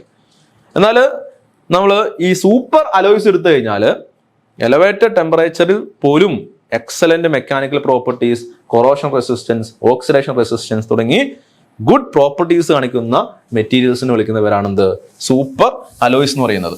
ഓക്കെ, ഇനി അതിന്റെ സ്ട്രക്ചർ എന്താണ്? They are typically have austenitic face centred cubic crystal. എന്താണ് ഈ ഓസ്റ്റനൈറ്റിക് സ്ട്രക്ചർ എന്ന് പറയുന്നത്? നമ്മൾ അയൺ കാർബൺ ഡയഗ്രത്തിൽ പറയുന്ന ഒരു സ്ട്രക്ചറാണത്. എന്താണ് ഓസ്റ്റനൈറ്റിക് സ്ട്രക്ചർ, പാരലൈറ്റിക് സ്ട്രക്ചർ, അല്ലെ? പല പല സ്ട്രക്ചറുകളിൽ നമുക്ക് അയണിനെ കാണാൻ പറ്റും. സോ ഒരു 727 ഡിഗ്രി സെൽഷ്യസിന്റെ മുകളിൽ നമ്മുടെ അയൺ കാർബണിനെ ഹീറ്റ് ചെയ്ത് കഴിഞ്ഞാൽ നമുക്ക് ഈ പറയുന്ന ഓസ്റ്റനൈറ്റിക് സ്ട്രക്ചർ കിട്ടും. ഓക്കെ, സോ നമ്മുടെ ഈ സൂപ്പർ അലോയ്സിന് സാധാരണ ടൈപ്പിക്കലി ഓസ്റ്റനൈറ്റിക് സ്ട്രക്ചർ ആണ്. അതുപോലെ ഇതിന് ഫേസ് സെന്റേഡ് ക്യൂബിക് ക്രിസ്റ്റൽ ആണ് ഉള്ളത്. ഓക്കെ, അതുപോലെ ബേസ് അലോയിങ് എലമെന്റ് എന്ന് പറയുന്നത് ഈ പറയുന്ന നിക്കൽ, കൊബാൾട്ട്, നിക്കൽ അയണൊക്കെ ആയിരിക്കും. നിക്കലും കൊബാൾട്ടൊക്കെയാണ് ഈ super alloy. Almost all alloying എലമെന്റ്സിലും സൂപ്പർ അലോയ്സിലും ഈ പറയുന്ന നിക്കലും കൊബാൾട്ടും ആണ് ബേസിക് അലോയിങ് എലമെന്റ് ആയിട്ടുള്ളത്. ഓക്കെ, ഇത് ബേസിക്കലി നമ്മൾ എവിടെയൊക്കെ ഉപയോഗിക്കുന്നതെന്ന് വെച്ച് കഴിഞ്ഞാൽ എയറോസ്പേസ് ഇൻഡസ്ട്രീസ്, പവർ ഇൻഡസ്ട്രീസ്, അവിടേക്കാണ് ഈ പറയുന്ന സൂപ്പർ അലോയ്സ് ഉപയോഗിക്കുന്നത്. ഇനി ഇതിനെ സ്ട്രെങ്തൻ ചെയ്യാൻ വേണ്ടി നമ്മൾ പറഞ്ഞു പല സ്ട്രെങ്തനിങ് മെക്കാനിസംസ് ഉണ്ട്. ഏതൊക്കെയാണ്? നമ്മൾ ഈ 3 മാർക്കിന്റെ ഈ ക്വസ്റ്റ്യൻ പേപ്പറിൽ തന്നെ സോൾവ് ചെയ്തിട്ടുണ്ട്. Precipitation hardening and dispersion strengthening, solid solution strengthening, അങ്ങനെ ഗ്രെയിൻ സൈസ് റിഡക്ഷൻ, ഇങ്ങനെ പല രീതിയിൽ മെറ്റീരിയൽസിനെ സ്ട്രെങ്തൻ ചെയ്യാൻ പറ്റും. സോ ഇങ്ങനെ പല സ്ട്രെങ്തനിങ് മെക്കാനിസം ഉപയോഗിച്ചിട്ട് solid solution strengthening, dispersion strengthening, precipitation hardening are generally employed for strengthening the super alloys. ഇതൊക്കെ ഉപയോഗിച്ചിട്ട് നമ്മൾ ഈ പറയുന്ന സൂപ്പർ അലോയ്സ് നമ്മൾ സ്ട്രെങ്തൻ ചെയ്യും. ഓക്കെ, ആപ്ലിക്കേഷൻസ് എന്ന് പറയുന്നത് എവിടെയൊക്കെയാണ്? Vanes and blades of turbines and jet engines, heat exchangers, chemical reaction vessels, components etcetera. ഇവിടെയൊക്കെയാണ് സാധാരണ ഈ സൂപ്പർ അലോയ്സ് ഉപയോഗിക്കുന്നത്. അതായത് excellent mechanical properties, excellent corrosion properties, excellent oxidation resistance properties ഒക്കെ ആവശ്യം വരുന്ന ഈ പറയുന്ന ഏരിയകളിലൊക്കെ സൂപ്പർ അലോയ്സ് നമുക്ക് ഉപയോഗിക്കാൻ പറ്റും. സോ ഇതാണ് സൂപ്പർ അലോയ്സിനെ പറ്റി നമുക്ക് പറയാനുള്ളത്. നെക്സ്റ്റ്, എന്താണ് ഫാറ്റിക് ഫെയിലിയർ എന്നാണ് ചോദിച്ചിരിക്കുന്നത്. And explain various factors that affects the ഫാറ്റിക് failure of A material. 10 മാർക്കിന്റെ ക്വസ്റ്റ്യൻ ആണ്. എന്താണ് ഫാറ്റിക് ഫെയിലിയർ, അതുപോലെ തന്നെ various factors affecting the ഫാറ്റിക് failure. So ഫാറ്റിക് എന്താണ്, ഫാറ്റിക് ഫെയിലിയർ എന്താണെന്ന് നമ്മൾ തൊട്ട് മുമ്പ് ഡിസ്കസ് ചെയ്തിട്ടുള്ളതാണ്. സോ നമുക്ക് ഒന്നുകൂടെ നോക്കാം എന്താണ് ഫാറ്റിക്, അതുപോലെ തന്നെ various factors affecting the ഫാറ്റിക് failure. So ഫാറ്റിക് എന്ന് പറഞ്ഞാൽ എന്താ, ഞാൻ പറഞ്ഞിരുന്നു എന്താണ്, ഒരു മെറ്റീരിയലിലേക്ക് നമ്മളൊരു സൈക്ലിക് ലോഡ് അപ്ലൈ ചെയ്യാന്ന് വിചാരിക്കാം. സൈക്ലിക് ലോഡ് എന്താണ്? സൈക്ലിക് ലോഡ് അതിന്റെ മാഗ്നിറ്റ്യൂഡ് 0 നിന്ന് മാക്സിമം ആകും, വീണ്ടും 0 ആകും, വീണ്ടും നെഗറ്റീവ് ഡയറക്ഷനിൽ മാക്സിമം ആകും. ഇങ്ങനെ സൈക്ലിക് ആയിട്ട് വേരി ചെയ്തുകൊണ്ടിരിക്കും. ഈ സൈക്ലിക് ലോഡിന്റെ സ്ട്രെസ് ആംപ്ലിറ്റ്യൂഡ്, അതായത് 0 മാക്സിമം, വീണ്ടും 0 ആവുന്നു, നെഗറ്റീവ് ഡയറക്ഷനിൽ വീണ്ടും മാക്സിമം ആവുന്നു. ഈ എമൗണ്ടിനെയാണ് നമ്മൾ സ്ട്രെസ് ആംപ്ലിറ്റ്യൂഡ് എന്ന് പറയുന്നത്. സ്ട്രെസ് ആംപ്ലിറ്റ്യൂഡ് അതിന്റെ സ്ട്രെങ്ത്തിനേക്കാൾ കുറവാണെങ്കിൽ തന്നെ, സ്ട്രെങ്ത് എന്ന് പറഞ്ഞാൽ എന്താ, സ്ട്രെങ്ത് എന്ന് പറഞ്ഞു കഴിഞ്ഞാൽ ഏത് സ്ട്രെസ് കൊടുക്കുമ്പോഴാണോ ഒരു മെറ്റീരിയൽ ഫെയിൽ ആവുന്നത്, അതായത് ഏത് സ്ട്രെസ് കൊടുക്കുമ്പോഴാണ് ഒരു മെറ്റീരിയൽ ഫെയിൽ ആവുന്നത്, ആ വാല്യൂവിനെയാണ് നമ്മൾ സ്ട്രെങ്ത് എന്ന് പറയുന്നത്. So even though the stress amplitude is less than the strength of the material, after a number of cycles the material will fail. നമ്മൾ അപ്ലൈ ചെയ്യുന്ന സ്ട്രെസ് ആംപ്ലിറ്റ്യൂഡ് ആ മെറ്റീരിയലിന്റെ സ്ട്രെങ്ത്തിനേക്കാൾ താഴെയാണെങ്കിൽ തന്നെയും കുറച്ച് നമ്പർ ഓഫ് സൈക്കിൾസ് കഴിഞ്ഞാൽ മെറ്റീരിയൽ ഫെയിൽ ആകും. ഈ ഫിനോമിനൻ വിളിക്കുന്നവരാണത് ഫാറ്റിക് എന്ന് പറയുന്നത്. ഓക്കെ, സോ അതാണ് ഫാറ്റിക് എന്ന് പറയുന്നത്. അതാണ് എഴുതിയിരിക്കുന്നത്. Under fluctuating or cyclic stresses failure can occur at loads considerably lower than the tensile or yield strength of the material, and this is known as fatigue. ഞാൻ പറഞ്ഞിരുന്നു around 90%, 80 to 90% of all failures in metallic compounds are due to fatigue, and the fatigue failure is brittle like. എന്താണ് ഇത്? നമുക്ക് വേറെ പ്രത്യേകിച്ചൊന്നും observe ചെയ്യാൻ പറ്റില്ല. Material നോർമലായിട്ട് തന്നെ ബിഹേവ് ചെയ്യും, പക്ഷെ ഒറ്റയടിക്ക് പെട്ടെന്നാണ് പൊട്ടിപ്പോകും. ബ്രിട്ടിൽ മെറ്റീരിയൽ പൊട്ടിപ്പോകുന്ന പോലെ പെട്ടെന്ന് അങ്ങോട്ട് പൊട്ടിപ്പോകും. സോ ഇങ്ങനെയുള്ള ഫെയിലിയർ ആയിരിക്കും ഈ പറയുന്ന ഫാറ്റിക് ഫെയിലിയർ എന്ന് പറയുന്നത്. ഓക്കെ, നൗ ഫാറ്റിക് ഫെയിലിയർ എപ്പോഴാണ് നടക്കുന്നത് എന്ന് നമുക്ക് കണ്ടുപിടിക്കാൻ വേണ്ടി ഉപയോഗിക്കുന്ന കർവാണ് എന്ത്? SN കർവ് എന്ന് പറയുന്നത്. SN കർവ് എന്ന് പറയുന്നത് എന്താണ്? Stress amplitude versus number of cycles കർവാണ്.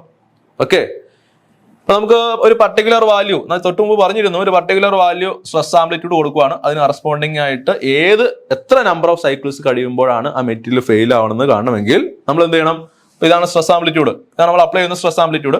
അപ്പൊ അതിന് കറസ്പോണ്ടിങ് ആയിട്ട് ഏത് നമ്പർ ഓഫ് സൈക്കിൾസ് അല്ലെങ്കിൽ എത്ര നമ്പർ ഓഫ് സൈക്കിൾസ് കഴിഞ്ഞിട്ടാണ് മെറ്റീരിയൽ ഫെയിൽ ആവുന്നത് എന്ന് കണ്ടുപിടിക്കണമെങ്കിൽ നമ്മൾ എന്ത് ചെയ്യണം? ഇവിടെ എന്ത് ചെയ്യണം? നമ്മുടെ SN കർവിലേക്ക് ഒരു ഹൊറിസോണ്ടൽ വര വരയ്ക്കാം, ഹൊറിസോണ്ടൽ ലൈൻ വരയ്ക്കാം. എന്നിട്ട് ആ പോയിന്റ് നമ്മൾ എന്ത് ചെയ്യുക, വെർട്ടിക്കൽ ലൈൻ വരയ്ക്കുക. അപ്പോൾ ഈ പോയിന്റ് ഈ എക്സ് ആക്സിൽ മീറ്റ് ചെയ്യുന്നതിന് കറസ്പോണ്ടിങ് ആയിട്ടുള്ള നമ്പർ ഓഫ് സൈക്കിൾസ് എത്രയാണോ അത്രയും നമ്പർ ഓഫ് സൈക്കിൾസ് കഴിയുമ്പോൾ എന്താവും, ഇവിടെ മെറ്റീരിയൽ ഫെയിൽ ആയി പോകും. അതാണ് SN കർവിന്റെ ഉപയോഗം എന്ന് പറയുന്നത്. ഓക്കെ, സോ എൻട്രൻസ് ലിമിറ്റ് എന്താണെന്ന് ഞാൻ പറഞ്ഞിരുന്നു. ഒരു പർട്ടിക്കുലർ വാല്യൂ കഴിഞ്ഞു കഴിഞ്ഞാൽ അല്ലെങ്കിൽ പർട്ടിക്കുലർ സ്ട്രെസ് ആംപ്ലിറ്റ്യൂഡ് കൊടുത്തു കഴിഞ്ഞാൽ എന്താണ്, SN കർവ് ഹൊറിസോണ്ടൽ ആയിരിക്കും. സോ അതിന് കറസ്പോണ്ടിങ് ആയിട്ടുള്ള സ്ട്രെസ് ആംപ്ലിറ്റ്യൂഡിനെയാണ് നമ്മൾ എന്ത് പറയുന്നത്, എൻഡുറൻസ് ലിമിറ്റ് എന്ന് പറയുന്നത്. അല്ലെങ്കിൽ മറ്റൊരു രീതി പറയുകയാണെങ്കിൽ 10⁻⁶. നോക്കിയേ, എവിടെ മുതലാണ് ഈ പറയുന്ന കർവ് ഹൊറിസോണ്ടൽ ആവുന്നത്? 10⁻⁶, 1 മില്യൺ റെവല്യൂഷൻസ് ആണ്.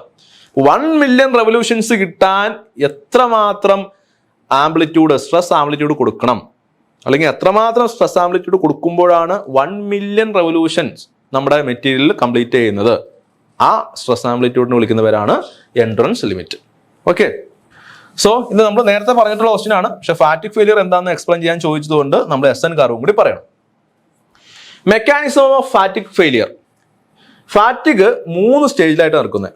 1 crack initiation, 2 crack propagation, 3 final failure. എന്താണ്, പേര് തന്നെയുണ്ട്. എന്താണ് crack initiation? Small cracks are formed at some points of higher stress concentration. എന്ത് ചെയ്യുന്നു, ചെറിയ ചെറിയ ക്രാക്കുകൾ ഫോം ചെയ്യാൻ തുടങ്ങും. ഏത്, ആ മെറ്റീരിയലിന്റെ ചില പോയിന്റുകളിലൊക്കെ സ്ട്രെസ് കോൺസെൻട്രേഷൻ നടക്കും due to various factors. So അങ്ങനെ സ്ട്രെസ് കോൺസെൻട്രേഷൻ നടന്നു കഴിഞ്ഞാൽ ആ സ്ട്രെസ് കോൺസെൻട്രേറ്റ് ചെയ്യുന്ന ഭാഗത്തൊക്കെ എന്ത് ചെയ്യുന്നു, ചെറിയ ചെറിയ ക്രാക്കുകൾ ഫോം ചെയ്യാൻ തുടങ്ങും. ഇതിനെന്ത് ചെയ്യുന്നു, ആ ഫോം ചെയ്ത ക്രാക്ക് എന്ത് ചെയ്യും, ഇങ്ങനെ ഓരോ സൈക്കിൾസ് കഴിയുമ്പോൾ എന്ത് ചെയ്യും, പ്രൊപ്പഗേറ്റ് ചെയ്തുകൊണ്ടിരിക്കും. മൂന്നാമത് എന്ത് ചെയ്യും, ഫൈനൽ ഫെയിലിയർ. എന്ത് ചെയ്യും, ഒറ്റയടിക്ക് എന്ത് ചെയ്യും, കംപ്ലീറ്റ് മെറ്റീരിയൽ എന്ത് ചെയ്യും, ഫെയിൽ ആയി പോകും. സോ ഇങ്ങനെ 3 സ്റ്റേജിലായിട്ടാണ് ഫാറ്റിക് ഇറക്കുന്നത്. അല്ലെങ്കിൽ ഫാറ്റിക്കിന്റെ മെക്കാനിസം എന്ന് പറഞ്ഞു കഴിഞ്ഞാൽ 3 സ്റ്റേജസ് ഉണ്ട്. 1 crack initiation, 2 crack propagation, 3 final failure. Okay, ഇനി അടുത്തത് എന്താ, what are the factors affecting the ഫാറ്റിക് failure എന്നാണ് ചോദിച്ചിരിക്കുന്നത്. ക്വസ്റ്റ്യനിൽ എന്താണ് ഫാറ്റിക്, what are the factors affecting the ഫാറ്റിക് failure. So various factors ഉണ്ട്. ഞാൻ വളരെ ചുരുങ്ങിയ വേർഡ്സിൽ അത് എക്സ്പ്ലെയിൻ ചെയ്യാൻ എന്തൊക്കെയാണെന്നുള്ളത്. 1 മീൻ സ്ട്രെസ്. മീൻ സ്ട്രെസ് എന്ന് പറഞ്ഞാൽ എന്താണ്, ഞാൻ പറഞ്ഞു നമ്മൾ അപ്ലൈ ചെയ്യുന്ന സ്ട്രെസ് 0യിൽ നിന്ന് മാക്സിമം എത്തിക്കും, മാക്സിമത്തിൽ നിന്ന് വീണ്ടും 0 ആണ്, പിന്നെ വീണ്ടും മിനിമം വാല്യൂ വരും, പിന്നെ വീണ്ടും എന്ത് ചെയ്യും, 0 ആവും. സോ സ്ട്രെസ് എന്താണ്, ഇങ്ങനെ വേരി ചെയ്തുകൊണ്ടിരിക്കുക, 0 to മാക്സിമം, വീണ്ടും 0, വീണ്ടും നെഗറ്റീവ് ഡയറക്ഷനിൽ മാക്സിമം. സോ ഇതിന്റെ മീൻ വാല്യൂ എന്ന് പറഞ്ഞാൽ എന്താണ്, maximum value plus minimum value divided by 2 അല്ലേ. രണ്ടിനെയും കൂട്ടിയിട്ട് അതിനെന്ത് ചെയ്യാം, 2 കൊണ്ട് ഡിവൈഡ് ചെയ്യാം. അതിനാണ് മീൻ വാല്യൂ എന്ന് പറയുന്നത്. So mean value of stress എങ്ങനെയാണ് ഫാറ്റിക്കിന് അപ്ലൈ ചെയ്യുന്നത്? വേറെ ഒന്നുമില്ല, മീൻ വാല്യൂ കൂടിക്കഴിഞ്ഞാൽ, ഓക്കെ, മീൻ വാല്യൂ കൂടിക്കഴിഞ്ഞാൽ, അതായത് if the mean value increase in mean stress level leads to decrease in fatigue life. Mean stress കൂടിക്കഴിഞ്ഞാൽ ഫാറ്റിക് ലൈഫ് കുറയും. അതായത് ചുരുങ്ങിയ നമ്പർ ഓഫ് സൈക്കിൾസിൽ എന്ത് ചെയ്യും, നമ്മുടെ മെറ്റീരിയൽ എന്താവും, ഫെയിൽ ആയി പോകും. ഓക്കെ, ഇതിന് അടുത്ത എന്താണ്, സർഫസ് എഫക്റ്റ്. നമ്മുടെ മെറ്റീരിയലിന്റെ സർഫസ് വെരി സ്മൂത്ത് ആണ്, ഹൈലി പോളിഷ്ഡ് ആണ് എങ്കിൽ ഫാറ്റിക് ലൈഫ് വെരി ഹൈ ആയിരിക്കും. അതായത് കുറേ നമ്പർ ഓഫ് സൈക്കിൾസ് എന്ത് ചെയ്യും, നമ്മുടെ മെറ്റീരിയൽ എന്ത് ചെയ്യും, റീറ്റെയിൻ ചെയ്യും. ഓക്കെ, അതേസമയത്ത് നമ്മുടെ മെറ്റീരിയലിന്റെ സർഫസ് റഫ് ആണ്, ചെറിയ ചെറിയ പിറ്റ്സ് ഉണ്ട്, ചെറിയ ചെറിയ ക്രാക്കുകളൊക്കെ ഉണ്ടെങ്കിൽ ഫാറ്റിക് ഫെയിലിയർ പെട്ടെന്ന് സംഭവിക്കും. സോ സർഫസ് കണ്ടീഷൻസ് അല്ലെങ്കിൽ surface effects is one of the factor which affect the fatigue life. then അടുത്ത ഡിസൈൻ ഫാക്ടേഴ്സ്. നമുക്ക് ചിലപ്പോൾ ഒരു മെറ്റീരിയലിൽ ചെറിയ സ്ലോട്ടുകളോ അല്ലെങ്കിൽ ഒരു കീവേസ് ഒക്കെ ഡിസൈൻ ചെയ്യേണ്ടി വരും. ഓക്കെ, അതിന്റെ പർപ്പസിന് വേണ്ടി. സോ നമ്മൾ ഈ മെറ്റീരിയലിന്റെ സർഫസിൽ അങ്ങനെ എന്തെങ്കിലും ഒരു കീവേയോ അല്ലെങ്കിൽ ഇങ്ങനെ ഒരു എന്തെങ്കിലും സ്ലോട്ടൊക്കെ നമ്മളിങ്ങനെ ഉണ്ടെങ്കിൽ ഈ ഭാഗത്ത് എന്തായിരിക്കും, സ്ട്രെസ് കോൺസെൻട്രേഷൻ കൂടുതലായിരിക്കും. ആ ഭാഗത്ത് സ്ട്രെസ് കൂടുതൽ കോൺസെൻട്രേറ്റ് ചെയ്യും. ഓക്കെ, സോ ആ ഭാഗത്ത് സ്ട്രെസ് കോൺസെൻട്രേറ്റ് ചെയ്ത് കഴിഞ്ഞാൽ ആ ഭാഗത്ത് ക്രാക്ക് ഇനീഷ്യേഷൻ സാധ്യത കൂടുതലാണ്. സോ ഇവിടെ പെട്ടെന്ന് ക്രാക്ക് ഇനീഷ്യേഷൻ സംഭവിക്കും. സോ ഇവിടെ നിന്ന് എന്ത് ചെയ്യും, ക്രാക്ക് ഇനീഷ്യേറ്റ് ചെയ്തിട്ട് ഇവിടെ ഫെയിലിയർ സംഭവിക്കും. സോ ഡിസൈൻ കണ്ടീഷൻസ് എന്ന് പറഞ്ഞു കഴിഞ്ഞാൽ, ഡിസൈൻ ഫാക്ടേഴ്സ് എന്ന് പറഞ്ഞു കഴിഞ്ഞാൽ നമ്മുടെ സർഫസിൽ എവിടെയെങ്കിലും ഈ പറയുന്ന രീതിയിൽ ഹോൾസോ അല്ലെങ്കിൽ കീവേസോ അല്ലെങ്കിൽ ത്രെഡ് ഒക്കെ ഉണ്ടെങ്കിൽ അവിടെ ഫാറ്റിക് ഫെയിലിയർ സംഭവിക്കാൻ സാധ്യത കൂടുതലാണ്. ഓക്കെ, അടുത്തത് സൈസ് എഫക്റ്റ്. അതായത് ഒരു മെറ്റീരിയലിന്റെ സൈസിന് എങ്ങനെയാണ് ഫാറ്റിക് ലൈഫ് ഡിപ്പെൻഡ് ചെയ്യുക. അതായത് സപ്പോസ് നമ്മുടെ കയ്യിൽ ഒരു ലാർജർ മെറ്റീരിയൽ ഉണ്ടെന്ന് വിചാരിക്കാം, അതുപോലെ ഒരു സ്മോളർ മെറ്റീരിയൽ ഉണ്ടെന്ന് വിചാരിക്കാം. ലാർജർ മെറ്റീരിയൽ ആണെങ്കിൽ എന്തായിരിക്കും, അതിന്റെ അകത്ത് ഡിഫക്റ്റ് ഉണ്ടാവാനുള്ള സാധ്യതയും കൂടുതലായിരിക്കും. കൂടുതൽ നമ്പർ ഓഫ് ഡിഫക്റ്റ് ഉണ്ടാവും, ശരിയല്ലേ? കൂടുതൽ നമ്പർ ഓഫ് ഡിഫക്റ്റ് ഉണ്ടാവും മെറ്റീരിയലിന്റെ സൈസ് ലാർജ് ആണെങ്കിൽ. ആ സമയത്ത് സ്മോളർ മെറ്റീരിയൽ ആണെങ്കിൽ അതിന്റെ അകത്ത് ഡിഫക്റ്റ് ഉണ്ടാവാനുള്ള സാധ്യത കുറവാണ്, കുറച്ച് നമ്പർ ഓഫ് ഡിഫക്റ്റ് ഉണ്ടാവുള്ളൂ, ശരിയല്ലേ? സോ സൈസ് കൂടുതലാണെങ്കിൽ ഡിഫക്റ്റുകളുടെ എണ്ണം കൂടുതലാണ്, അല്ലെങ്കിൽ ഡിഫക്റ്റുകളുടെ എണ്ണം കൂടുതൽ ഡിഫക്റ്റ് ഉണ്ടാവാൻ സാധ്യതയുണ്ട്. സോ ഫാറ്റിക് ഫെയിലിയർ ഉണ്ടാവാനും സാധ്യതയുണ്ട്. സോ സൈസ് കുറവായിരിക്കുന്നതാണ് നമുക്ക് നല്ലത്. കാരണം സൈസ് കുറവാണെങ്കിൽ comparatively lower amount of defect ഉണ്ടാവുള്ളൂ. സോ ഫാറ്റിക് ലൈഫ് കൂടുതലായിരിക്കും. ഓക്കെ, അടുത്ത rate of cycling. Rate of cycling എന്ന് പറഞ്ഞു കഴിഞ്ഞാൽ നമ്മൾ എത്ര വേഗത്തിലാണ് നമ്മുടെ സ്ട്രെസ്സിന്റെ മാഗ്നിറ്റ്യൂഡ് മാറിക്കൊണ്ടിരിക്കുന്നത് എന്നുള്ളതാണ്. അതായത് 0 to മാക്സിമം, മാക്സിമം ടു 0, അവിടുന്ന് വീണ്ടും നെഗറ്റീവ് ഡയറക്ഷനിലെ മാക്സിമം, വീണ്ടും 0. സോ ഈ പ്രോസസ്സ് എത്ര വേഗത്തിലാണ് നടക്കുന്നത്, അതാണ് റേറ്റ് ഓഫ് സൈക്ലിംഗ് എന്ന് പറയുന്നത്. റേറ്റ് ഓഫ് സൈക്ലിംഗ് കൂടുതലാണെങ്കിൽ, അതായത് പെട്ടെന്ന് സ്ട്രെസ് ഇങ്ങനെ മാറിക്കൊണ്ടിരിക്കുകയാണെങ്കിൽ ഫാറ്റിക് ലൈഫ് കൂടുതലായിരിക്കും. ശ്രദ്ധിക്കണം, റേറ്റ് ഓഫ് സൈക്ലിംഗ് കൂടുതലാണെങ്കിൽ ഫാറ്റിക് ലൈഫ് കൂടുതലായിരിക്കും. നമുക്ക് പെട്ടെന്ന് കുറവായിട്ട് തോന്നും, പക്ഷെ അല്ല, കൂടുതലായിരിക്കും. കാരണം എന്താ, റേറ്റ് ഓഫ് സൈക്ലിംഗ് കൂടുതലാണെങ്കിൽ എന്താണ്, അത് ഏകദേശം കോൺസ്റ്റന്റ് വാല്യൂ ഓഫ് സ്ട്രെസ് എന്നുള്ള രീതിയിലേക്ക് മാറും. ഓക്കെ, അതായത് റേറ്റ് ഓഫ് സൈക്ലിങ്ങിന്റെ വാല്യൂ ഇൻഫിനിറ്റി എന്ന് വിചാരിക്കാം. അതായത് ഇൻഫിനിറ്റ് റേറ്റിലാണ് നമ്മുടെ ഈ പറയുന്ന സ്ട്രെസ് മാറിക്കൊണ്ടിരിക്കുന്നത് വിചാരിക്കുക. അതിന്റെ അർത്ഥം എന്താണ്, സ്ട്രെസ് കോൺസ്റ്റന്റ് ആണെന്ന് അതിന്റെ അർത്ഥം, അല്ലെ? സ്ട്രെസ് കോൺസ്റ്റന്റ് ആവുന്നല്ലോ അതിന്റെ അർത്ഥം. സോ സ്ട്രെസ് കോൺസ്റ്റന്റ് ആണെങ്കിൽ എന്താണ്, ഫാറ്റിക് ഫെയിലിയർ സംഭവിക്കാനുള്ള സാധ്യത വളരെ കുറവാണ്. ആ സമയത്ത് നമ്മുടെ റേറ്റ് ഓഫ് സൈക്ലിംഗ് കുറവാണ്. അത് പതിയെ ഗ്രാജുവൽ ആയിട്ടാണ് 0 മാക്സിമം ആവുന്നു, മാക്സിമത്തിൽ 0 ആവുന്നു, വീണ്ടും നെഗറ്റീവ് ഡയറക്ഷനിൽ മാക്സിമം ആവുന്നു, 0 ആവുന്നു. അങ്ങനെയാണെങ്കിൽ എന്താവും, ഫാറ്റിക് ഫെയിലിയർ സംഭവിക്കാനുള്ള സാധ്യത കൂടുതലാണ്. ഓർത്തിരുന്നോളണം, ഇമ്പോർട്ടൻ്റ് ആണ്. റേറ്റ് ഓഫ് സൈക്ലിംഗ് കൂടുതലാണ് എങ്കിൽ ഫാറ്റിക് ഫെയിലിയർ സംഭവിക്കാനുള്ള സാധ്യത കുറവാണ്. ഓക്കെ, റേറ്റ് ഓഫ് സൈക്ലിംഗ്, അതായത് fatigue strength generally increase with rate of cycling. അതായത് റേറ്റ് ഓഫ് സൈക്ലിംഗ് കൂട്ടിക്കഴിഞ്ഞാൽ ഫാറ്റിക് സ്ട്രെങ്ത് കൂടും, ഫാറ്റിക് ഫെയിലിയർ സംഭവിക്കാനുള്ള സാധ്യത കുറയും. Okay, then high temperature. Temperature high ആണെങ്കിൽ ഫാറ്റിക് ഫെയിലിയർ സംഭവിക്കാനുള്ള സാധ്യത കൂടുതലാണ്. ഓക്കെ, ടെമ്പറേച്ചർ ഹൈ ആണെങ്കിൽ ഫാറ്റിക് ഫെയിലിയർ സംഭവിക്കാനുള്ള സാധ്യത കൂടുതലാണ്. ഇമ്പോർട്ടൻ്റ് ആണ്. എലവേറ്റഡ് ടെമ്പറേച്ചറിലാണ് ഈ ഫാറ്റിക് ഫെയിലിയർ കൂടുതലും നമുക്ക് കാണാൻ പറ്റുക. സോ ടെമ്പറേച്ചർ റൂം ടെമ്പറേച്ചറിൽ ആക്കുന്നതാണ് എപ്പോഴും നല്ലതെന്ന് പറയുന്നത്. Then environmental factors. സോ ഈ ഫാക്ടറാണ് ഏറ്റവും കൂടുതൽ അഫക്റ്റ് ചെയ്യുന്നത്. It is the remarkable effect ഉള്ളത് ഈ പറയുന്ന എൻവിറോൺമെന്റൽ ഫാക്ടേഴ്സിനാണ്. Okay, fatigue life in vacuum is 10 times more than that in the moist atmosphere എന്നാണ് പറയുന്നത്. വാക്കത്തിലുള്ള ഫാറ്റിക് ലൈഫ് എന്ന് പറയുന്നത് 10 times more than the fatigue life in moisture atmosphere. അതുപോലെ corrosive atmosphere reduces the fatigue life, അല്ലെ? Corrosive atmosphere, moisture ഉണ്ടെങ്കിൽ, അല്ലെങ്കിൽ oxygen ഉണ്ടെങ്കിൽ അവിടെ എന്ത് സംഭവിക്കും, അവിടെ കൊറോഷൻ സംഭവിക്കും. Corrosive atmosphere will reduce the fatigue life. Similarly fatigue resulting out of corrosion is called corrosion fatigue. അതായത് കൊറോഷൻ മൂലം ഉണ്ടാകുന്ന ഫാറ്റീനെ വിളിക്കുന്ന പേരാണ് കൊറോഷൻ ഫാറ്റീഗ് എന്നുള്ളതാണ്.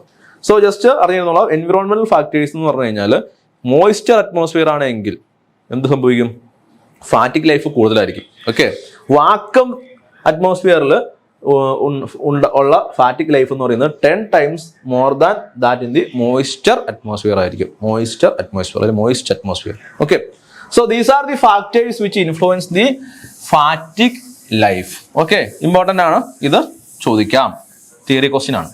ഓക്കെ, കുഴപ്പമില്ലല്ലോ. അടുത്തത് വാട്ട് ഈസ് മറേജിങ് സ്റ്റീൽ.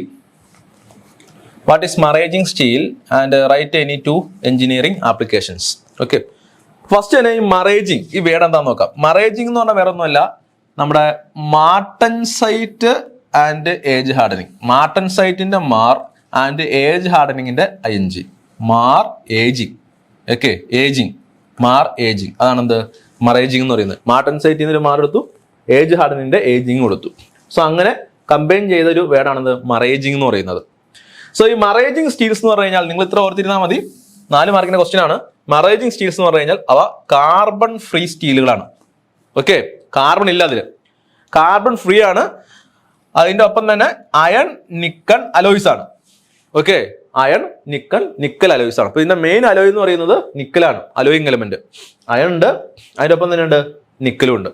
ഞാൻ അതിന്റെ ഒപ്പം തന്നെ നമ്മൾ ചെറിയ എമൗണ്ട് ഓഫ് കൊബാൾട്ടും മൊളിബ്ഡിനം ടൈറ്റാനിയം അലൂമിനിയം ഇതൊക്കെ ആഡ് ചെയ്തിട്ട്. സോ ഇങ്ങനെയുള്ള സ്റ്റീലിനെയാണ് നമ്മൾ എന്ത് പറയുന്നത്, മറേജിങ് സ്റ്റീൽസ് എന്ന് വിളിക്കുന്നത്.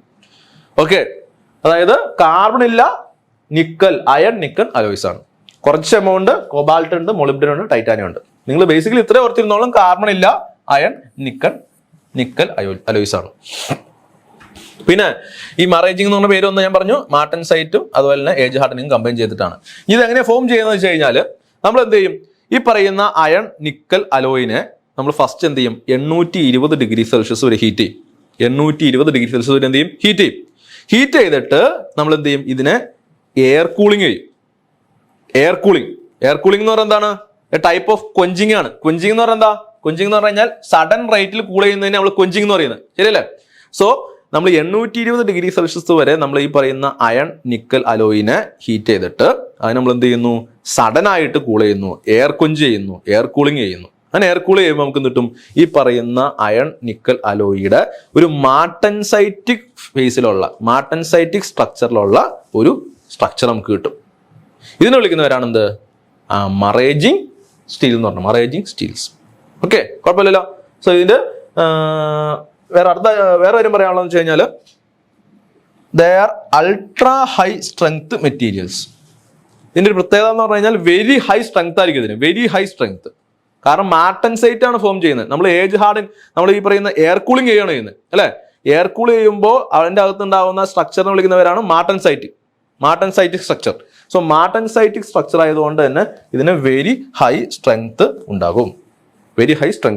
ഓക്കെ, ഇതിന്റെ ആപ്ലിക്കേഷൻസ് എന്ന് പറഞ്ഞാൽ വെരി ഹൈ സ്ട്രെങ്ത് വേണ്ടി വരുന്ന ആപ്ലിക്കേഷൻസ് ഏതൊക്കെയാ, എയറോസ്പേസ് ഇൻഡസ്ട്രീസ്, ഓക്കെ, അതുപോലെ എന്താണ്, tooling and machineries, okay, extrusion press rams. Extrusion പ്രോസസ്സിൽ ആ റാം അതിനൊക്കെ വെരി ഹൈ സ്ട്രെങ്ത് വേണം. കാരണം നമുക്ക് ആ റാം ഉപയോഗിച്ചിട്ട് നമ്മൾ മെറ്റീരിയലിനെ ഇങ്ങനെ പ്രസ് ചെയ്യുന്നത്. സോ അങ്ങനെ വെരി ഹൈ സ്ട്രെങ്ത് വേണ്ടി വരുന്ന ആപ്ലിക്കേഷൻസ് ആണ് മറേജിങ് സ്റ്റീൽസിന്റെ ആപ്ലിക്കേഷൻസ് എന്ന് പറഞ്ഞാൽ. ക്വസ്റ്റ്യൻ എന്തായിരുന്നു, എന്താണ് മറേജിങ് സ്റ്റീൽ? ഏതെങ്കിലും 2 എഞ്ചിനീയറിംഗ് ആപ്ലിക്കേഷൻസ് പറയാനാണ് പറഞ്ഞിരിക്കുന്നത്. So aerospace industry, tooling and machinery industry. Okay, maraging steel എന്ന് പറഞ്ഞു കഴിഞ്ഞാൽ കാർബൺ ഫ്രീ ആണ്, അയൺ നിക്കൽ അലോയ് ആണ്. ഓക്കെ, വേർഡ് വന്നത് മാർട്ടൻസൈറ്റ് പ്ലസ് ഏജിങ് എന്ന് പറയുന്ന ആ 2 വേർഡ്സിൽ നിന്നാണ്. ഓക്കെ, കുഴപ്പമില്ലല്ലോ. സോ ഇത്രയാണ് ഈ മൊഡ്യൂളിൽ നിന്ന് ചോദിച്ചിരിക്കുന്ന ക്വസ്റ്റ്യൻസ് എന്ന് പറയുന്നത്. മൊഡ്യൂൾ 5 നമ്മൾ കംപ്ലീറ്റ് ചെയ്തു. സോ ഇതോടുകൂടി 2022 ഡിസംബർ മാസം മെറ്റീരിയൽ സയൻസിൽ നിന്ന് ചോദിച്ചിരിക്കുന്ന കംപ്ലീറ്റ് ക്വസ്റ്റ്യൻസ് നമ്മൾ സോൾവ് ചെയ്തിട്ടുണ്ട്. നിങ്ങൾക്ക് മനസ്സിലായെന്ന് വിചാരിക്കുന്നു. സോ നമുക്ക് അടുത്തൊരു ക്വസ്റ്റ്യൻ പേപ്പറുമായിട്ട് വീണ്ടും അടുത്തൊരു വീഡിയോയിൽ കാണാം. Okay, thank you.